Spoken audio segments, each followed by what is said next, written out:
This wetland is 100% fake. It is a fully artificial wetland that was completely man-made. It finished back in 2016. But what's incredible is this wetland is now teeming with bird life. So in today's episode, we're going to explore this wetland and see the different bird species that live here. So join me on my mission today as I try to find as many bird species as I can in this wetland. And I'll tell you the incredible story behind this project. Because what may seem like a small pond actually processes over 400 million liters of stormwater every year. And as that water slowly moves through the system, it creates the perfect habitat for wildlife. So let's see what's actually living here. And join me on my search to find a Nankeen night heron, a bird that's rarely seen during the day. I can't believe it. Subscribe for birdwatching adventures, and let's explore a completely fake wetland. Now, this place wasn't a pond or any form of wetland to begin with. It was actually designed and constructed from scratch. Now, I do have one other side mission whilst I'm here. A, I want to tell you about the wetlands and why it's so incredible. But B, I want to spot a night heron. Apparently, you can find them in this area, if you're lucky. So that is mission number 2. All right, let's explore this wetlands. Now, I'll be honest, before I started doing my research, I didn't even know this was an artificial wetland. This is completely fake, completely designed from the ground up. And it was designed to replicate natural wetland features, with shallow edges and deeper pools and different vegetation zones. And this isn't just the water. Around the edges, there's grasses and low shrubs that stabilize the banks and create a transition between land and water. Surrounding this, there's planted trees and open green spaces that provide roosting and nesting sites, which turns the wetland into a layered ecosystem, where each zone plays a role in both water treatment and habitat creation. So, I've got high hopes to see a night heron. They're not common here, but I've heard rumors that they can be found here. But obviously, that won't be easy. Wish me luck. When I arrived at the wetlands, there was a large flock of Pacific black ducks. This is one of the most adaptable and widespread water birds in Australia. These ducks rely on shallow water where they can easily dabble, which I managed to film. This is where they tip forward to feed on aquatic plants, seeds, insects, and small invertebrates. These wetlands are perfect for this duck because they provide calm water, steady food availability, and vegetation around the edges for shelter and nesting. As they're so common in Australia, they're often overlooked, but they're a great example of how a fully man-made system can rapidly become part of a natural ecosystem. Speaking of common birds in Australia, looking down at the grass here was the Australian magpie. These are probably one of the most polarizing bird species in Australia, loved by some and hated by many for their swooping. But speaking of swooping, this species entering the frame is even more known for their aggression. This here is a noisy miner, one of Australia's most territorial birds. These birds don't just defend themselves, but they operate in coordinated groups, actively patrolling and defending their territory from anything they see as a threat. Speaking of common species that get overlooked, this here is the crested pigeon, one of the most recognizable and widespread birds in Australia, and the giveaway is this tall, thin black crest. You'll see the crested pigeon almost anywhere in Australia. City parks, suburban streets, open farmlands, and dry inland areas. The high crest on these pigeons isn't just for show. It likely plays a role in communication and display, which helps them to stand out to each other in open landscapes. And a species they'll want to stand out from is one that was blending into this large flock of birds. Running behind the crested pigeon here is our next species, the dusky moorhen. Now, even though I've heard many people say this, it is not a type of duck. It belongs to a completely different group of birds called rails. They have large feet which allow them to walk effortlessly across floating vegetation and muddy edges, where they spend most of their time foraging rather than swimming. Dusky moorhens are highly adaptable and thrive in both natural and artificial wetlands such as this one. It is incredible the amount of species you see in such a short time frame. I believe that is a mallard. Mallards are actually one of the most widespread and recognizable ducks in the entire world, and likely the blueprint for what most people picture when they think of a duck. And this one here seemed very happy. and it did a big stretch. But after that, it was time to keep exploring. No sign yet of the night heron. Lots of noisy miners, I can tell you that.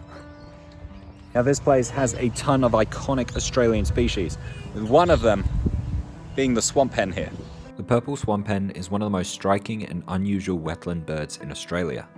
These birds live amongst the reeds, and their impossibly long toes let them walk effortlessly across the reeds and the floating vegetation. They have a distinct bright red bill and frontal shield and a deep blue-purple body.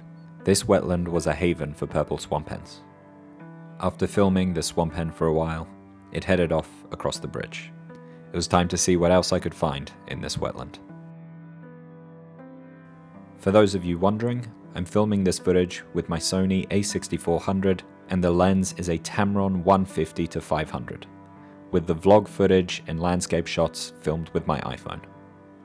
Then in flew the Australian white ibis, one of Australia's most recognisable and often misunderstood birds. These birds are perfectly adapted for the wetlands, with their curved bill perfect for probing into mud and shallow water. However, the Australian white ibis has become incredibly successful in urban environments, foraging not just in places such as this, but in city streets and famously through rubbish bins, which is how Australians gave it the nickname the bin chicken.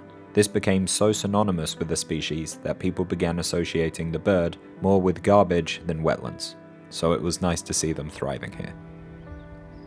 The weather was gloomy, but I didn't mind. Plus, I actually find it a lot easier to film birds when it's cloudy like this, because it means there's no harsh or uneven lighting, it's just a very flat, even lighting when filming the wildlife.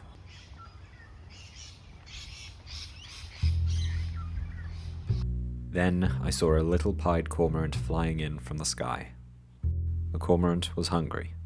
It was time to catch dinner. This species is a specialized underwater hunter, and everything about it is built for efficient diving.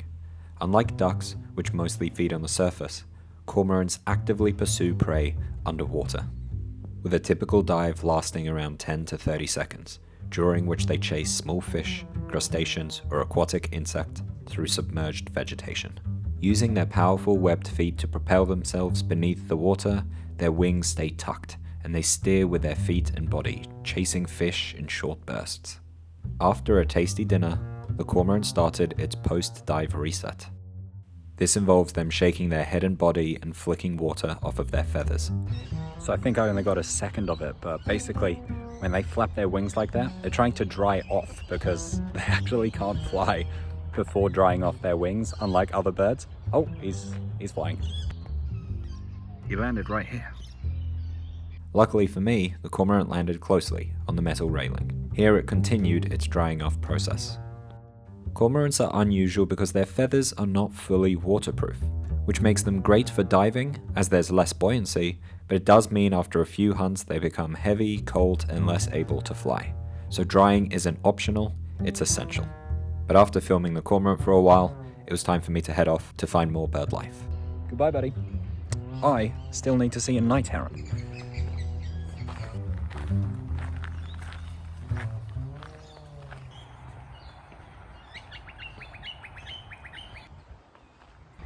Now, one of the reasons this place is so good for bird life, for a multitude of reasons, but one of them is just the amount of insects. You've got mosquitoes from the wetlands, you've got flies, and all the diverse flora in the area just means that there's an abundance of insects, meaning you get an abundance of bird life.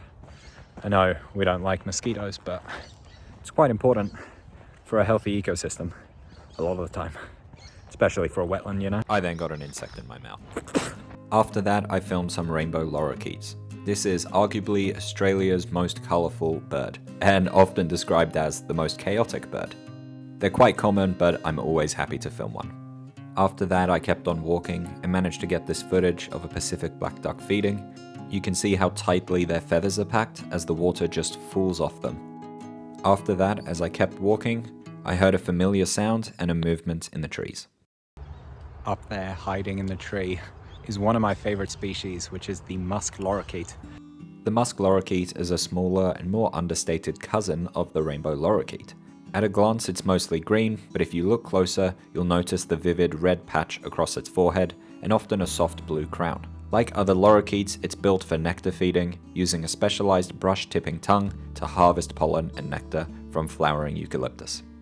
Musk lorikeets are highly nomadic, and they move in flocks to wherever trees are in bloom, which means they can suddenly appear in large numbers and then vanish just as quickly. But I didn't stay for too long, as I had a lot more to see. So I kept my eye open and kept walking around the wetlands. And it wasn't long until I had my next species. Now truthfully, I did see this species early on, but I've just moved it later here into the video. This here is the galah. The galah is instantly recognizable by its soft pink chest and grey face and wings. They're often seen in pairs or in large, noisy flocks. Galahs are highly social cockatoos that thrive in open grasslands, farmlands, and suburban areas. Now you might have noticed from this footage here, galahs have one of the most interesting eye color differences of any bird, and it's actually a reliable way to easily tell males and females apart. The male galahs typically have a very dark eye that's a brown blackish color, and the females have a more striking pink to reddish eye. Luckily for me, it wasn't too difficult to get this footage, as galahs spend most of their time on the ground grazing on seeds, which gives them a surprisingly gentle, almost sheep-like presence. By the way, if you're enjoying this video, it would mean a lot if you would subscribe. I put in a lot of effort into making these, and I have a lot more birdwatching videos planned for the future. I kept walking around the park seeing some familiar faces, and then in flew this flock here of Australian wood ducks. Now truthfully, I'd already seen a bunch of these throughout the day. They were actually one of the first species that I saw. They were sitting amongst the Pacific ducks, but it was very cool to see a large flock landing in. Unlike most ducks, the Australian wood duck behaves more like a goose, spending much of its time grazing on grass rather than dabbling in water. Luckily for me, these ducks are comfortable around people, which made it easy for me to get this footage. And I'll be honest, I'm quite happy with it. No night heron yet. I'm sure we'll see one. Well, I'm not sure, but high hopes. Although it wasn't a night heron, I was excited to see the next species. This here is the Australasian grebe. It's one of Australia's smallest and I would say cutest waterbirds. This bird is built like a feathered submarine, sitting low in the water with a compact rounded body and barely any visible tail. The chestnut coloring on its face and neck, especially in breeding season, contrasts with its darker crown and back. The two grebes started to get a bit wary after I was filming them for a long while, so they skedaddled off. I don't get to see this species very often, so I was very happy to get this footage. I also got this photo, which I'm quite happy with. Now by this point I'd walked around the wetland a few times. My spirits were still high, but I was slightly starting to give up on the idea of seeing a night heron. I was seeing the same species over and over again, walking the same tracks, looking in the same trees, and scanning the same reeds. There's a couple of purple swamp hens up ahead. Now I may have described this bird earlier as a majestic animal, but soon I was surrounded by the beasts. The creature looks almost dinosaur-like. It emerges from the reeds, a relic of another age, with massive feet built to grip and tear, and a weaponized beak capable of crushing anything in its path. I was surrounded by them. These modern-day dinosaurs. I lay still as they surrounded me, for this may be the end. No, I'm just trying to add drama. They're basically just chickens. I wasn't in danger at all. After that, I kept on walking and saw a pied cormorant hiding in the trees. As I filmed before, cormorants are built for diving, not for being waterproof, which is unlike ducks and swans. As their feathers get soaked, this helps them to sink and hunt underwater, but it also means they need somewhere to dry off. It feels slightly strange seeing a waterbird sitting on a branch, but trees are actually a critical part of their lifestyle. It was fun to see a little pied cormorant in a different habitat, but it wasn't exactly the bird I was hoping to find in a tree.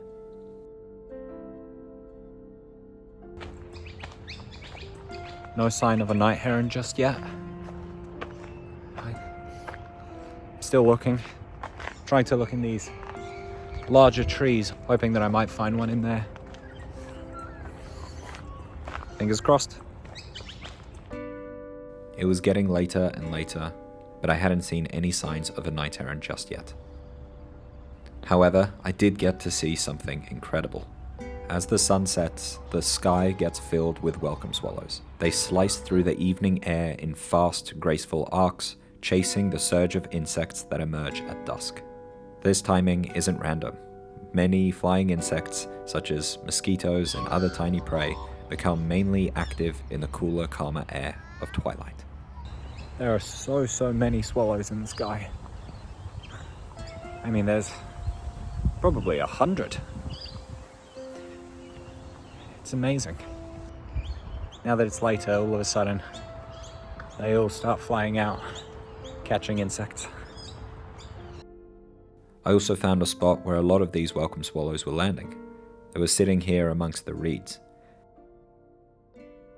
And whilst filming them, a new species arrived.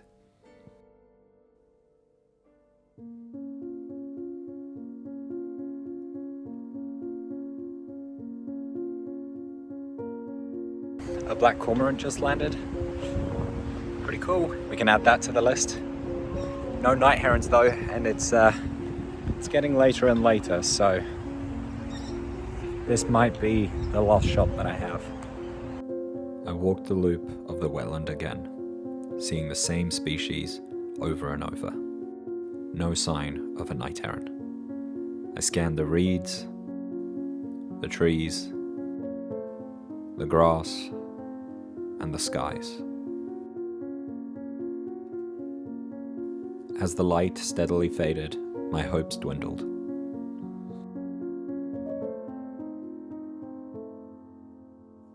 But then, all of a sudden, my luck changed. I'm seeing something up there, and I think it's the species that I've been looking for.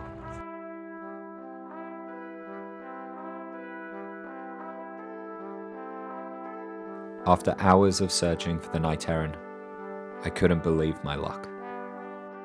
He is so well hidden. As he sat tucked in amongst the branches, I wasn't surprised that I had walked past him multiple times. Look, it's not my best photos. It's not my best videos either. But it's proof that was a night heron. Yes! It's amazing that something as unassuming as this pond has such an interesting story. It's something that most people would drive past and never think twice about. But it captures 400 million litres of stormwater every year, whilst the swallows catch insects and the cormorants catch fish. And for me, it's the place where I finally caught a glimpse of the Nanking night heron. Thanks for watching.